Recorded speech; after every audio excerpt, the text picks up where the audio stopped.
What's the one conversation that can make your career as a leader or completely tank your team's morale?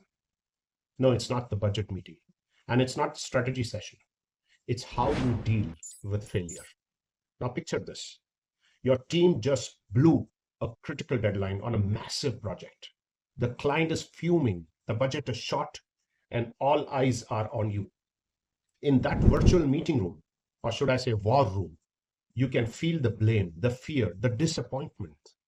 So what do you say?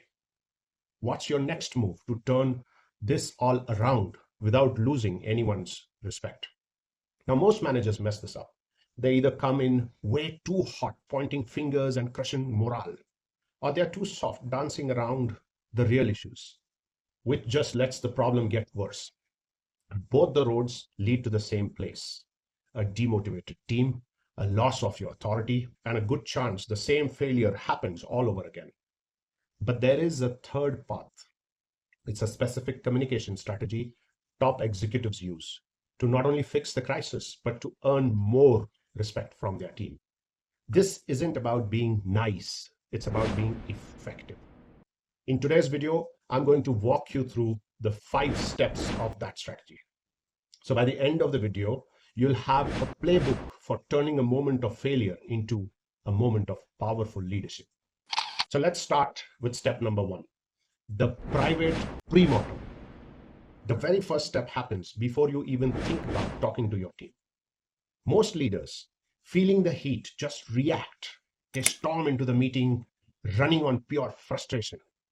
The best leaders do the exact opposite. They pause. They get clinical. They run what I call a private pre-mortem. This starts with you getting honest with yourself. Yeah, you're angry, you're frustrated and disappointed. Acknowledge it. Feel it for a minute and then consciously set it aside. Wallowing in it won't help you or your team. The goal here is to switch from emotional reaction to a strategic response. Next, you have to do your homework. You need to gather facts, not rumors, not stories. What really happened? Look at the data, check the project timeline, and read the email chains. Your job is to build an objective picture of this event. And at this stage, avoid blaming individuals. Instead, focus on the process. Where did the system break down? Was it a communication gap, a resource problem, a procedural failure? When you figure out the what before the who, you're setting yourself up to lead a productive conversation, not a witch hunt. And finally, get crystal clear on the purpose for that meeting. What is the single most important thing you need to achieve? Is it to find the root cause, agree on a new plan, rebuild the client's trust? Write that goal down. We know that difficult conversations often go off the rails because of a fuzzy purpose. When you lose sight of your goal, you get tangled into the emotional weeds. This prep work is your anchor. It's what keeps you focused and the objective when the conversation gets heated. You aren't scripting your words, but you're defining your mission. You're preparing to be the calmest person in the room. Moving on to step 2, frame the conversation with ownership. Okay, now you're ready for the meeting. How you open this conversation sets the tone for everything. The absolute worst way to start is with an accusation. The team missed the deadline, or you all failed to deliver. The second worst way to talk about your own discomfort. This is a really hard conversation for me to have. That just makes it about you, not the issue. Instead, great executives lead with ownership and transparency. They model the accountability they want to see. You walk in and say something like this: I want to talk about the project X deadline. As a team, we didn't hit our goal. And as a leader of the team, I own that failure.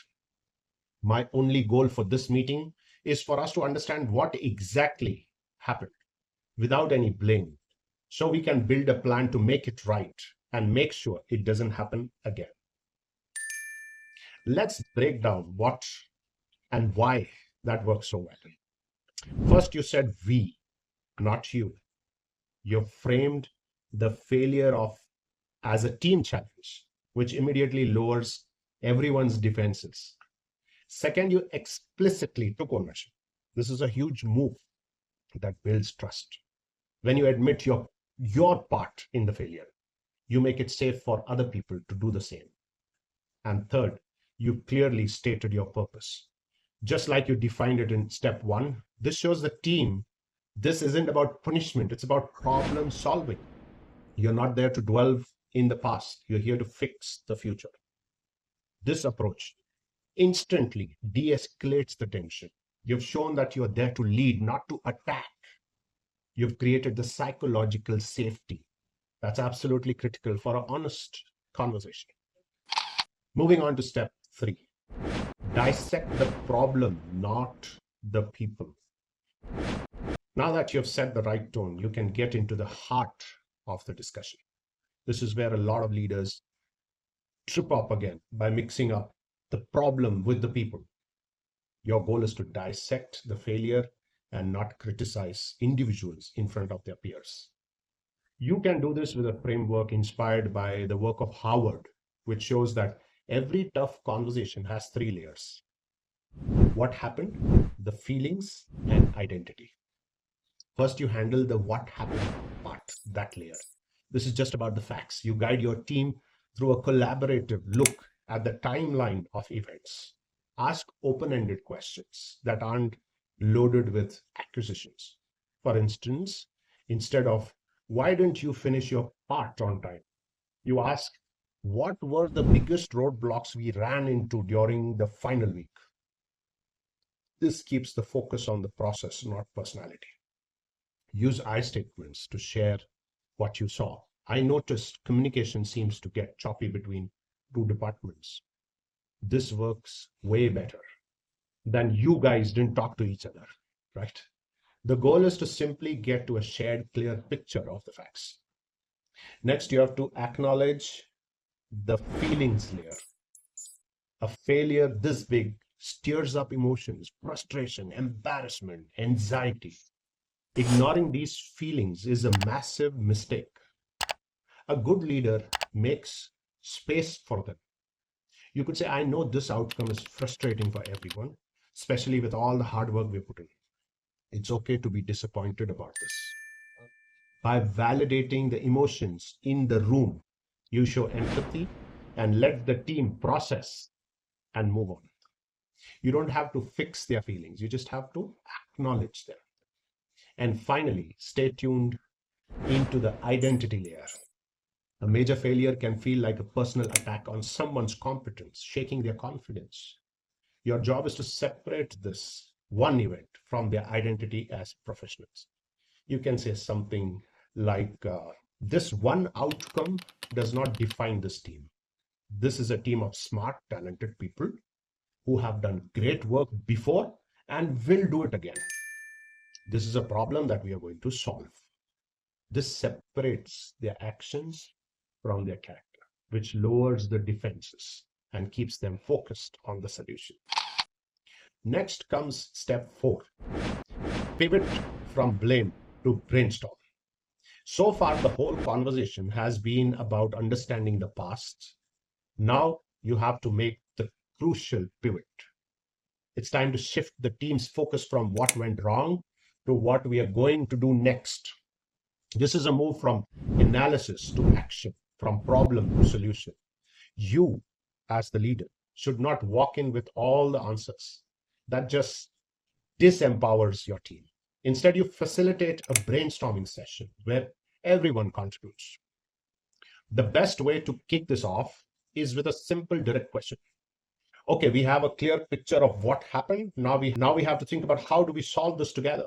This one question changes the entire dynamic. You're no longer a manager just reviewing a failure. You're a partner in the comeback. Ask for ideas from everyone. What are the immediate steps to fix things with the client? What's our game plan for the next 48 hours? What process do we need to change so this doesn't happen again on the next project? During this part, Your job is to guide, not dictate. Listen to every idea, write them down on a whiteboard where everyone can see them. When team members contribute, they start to own the solution. They're no longer just passive spectators of a failure, they are active architects of the recovery. This process rebuilds their confidence because it gets them focused on what they can actually control, which is their future actions. You should leave this meeting with a clear co-created action plan with names and deadlines next to every single item. And the last one step, is step number 5, the follow through. The meeting is over, but to really cement your respect as a leader, the most important work is just starting. A tough conversation without any follow up or follow through is just hot air. It kills trust faster than if you said nothing at all. So, first, immediately document and send out the action plan, a summary email that outlines the plan, who's responsible for what, and the deadlines you all agreed on. This creates clarity and also accountability. Second, this is critical, and you have to visibly and consistently track the progress. Check in on the action items. Give support where it's needed. Clear roadblocks out of their way. When your team sees you're just as committed to the solution as you were to understanding the problem, their respect for you grows. They see you as a leader who's reliable, who's consistent, and truly invested in their success. Finally, once the crisis is over and the team is back on solid ground, you get to reframe the narrative. In a future team meeting, talk about the failure as a turning point for growth. You can say something like this: I want to look back at that project X situation. It was tough, but look at how we handled it together. We diagnosed the issue without blame, we built a plan, and we executed it. We are a stronger, more resilient team today because of how we navigated that adversity. This closes the loop. It reframes a painful memory into a source of collective strength and pride. It teaches the whole organization that failure isn't fatal, it's just feedback. And it proves that you're a leader who doesn't just get through storms, but uses them to make the entire ship stronger. That's how you handle a tough talk and not only keep respect, but earn a lot more of it. So if you're a leader who's serious about turning challenges into opportunities, make sure you subscribe and hit that notification bell. I drop new videos every week with actionable strategies to help you lead with more impact. And I've got a question for you.